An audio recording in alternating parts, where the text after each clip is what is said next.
And train, இந்த ரெண்டு விஷயமே தன்னுடைய படத்துல எப்பவுமே இருக்கணும்னு நினைப்பாரா இயக்குனர் மணிரத்னம் அவர்கள். யார்கிட்டயுமே அசிஸ்டன்ட் டைரக்டரா வேலை செய்யாத மணிரத்னம் அவர்கள் முதல்ல எடுத்த படம் பல்லவி anupallavi.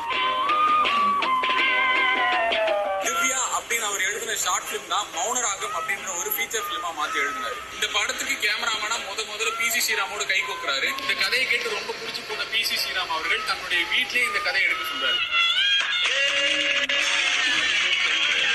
Time மேகசினுடைய all time best 10 ட்ராக்ஸ்ல வந்து ரோஜா சவுண்ட் ட்ராக்ஸ் இருக்கு. இந்த படத்துல இருந்தா ஏஆர் ரஹ்மான் அவர்கள் அறிமுகப்படுத்தப்பட்டார்.